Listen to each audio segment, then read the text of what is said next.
On commence. Donc, on va commencer par la légende. Bon, voyez là. Bon, le premier, c'est-à-dire la première flèche là, ça concerne ce qu'on appelle vésicule séminale. C'est celle-là. Donc là, c'est la vessie. Là, c'est prostate. Là, c'est l'urètre. Et là, c'est le pénis. Et là, c'est bien sûr testicule. Et ça, c'est l'orifice urogénital. Bon, même chose ici, c'est la colonne vertébrale, vous voyez. Là, c'est spermoducte. Et là, c'est vésicule séminale. Là, c'est la vessie. Là, c'est la prostate. Là, c'est l'urètre. Et là, c'est le pénis. Bien sûr, là, c'est l'épididyme. Et ça, c'est testicule. Donc là, c'est l'anus. Donc, voilà les organes. J'espère que vous pouvez... vous avez pu noter ça. Donc, je passe à la suite alors.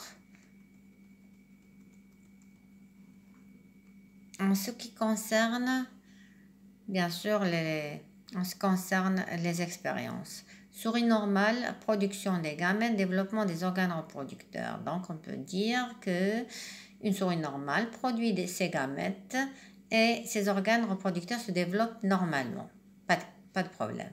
Donc, pour une souris dont on a fait l'ablation des testicules, donc c'est une souris bien sûr adulte, ça provoque ce qu'on appelle stérilité. Donc, on peut dire que les testicules sont responsables de la production des gamètes puisque leur ablation a provoqué la stérilité. Et on a aussi ici atrophie des organes reproducteurs, disparition des caractères sexuels. Donc, on peut dire que aussi les testicules sont responsables de l'apparition des caractères sexuels et du développement des organes reproducteurs. Donc, troisième expérience. Vous voyez là, l'injection de l'extrait des testicules à une souris adulte après castration de ses testicules. C'est-à-dire qu'on a pu extraire une substance de ces testicules-là et on l'a injecté. Quand on l'injecte, c'est-à-dire qu'on on l'injecte dans le sang. Et la stérilité, ça reste toujours la même. Ça veut dire qu'il y a toujours l'absence des testicules qui a provoqué ça, donc sont eux qui produisent les gamètes, et ça on le sait déjà. Réapparition des caractères sexuels, ça veut dire que cette substance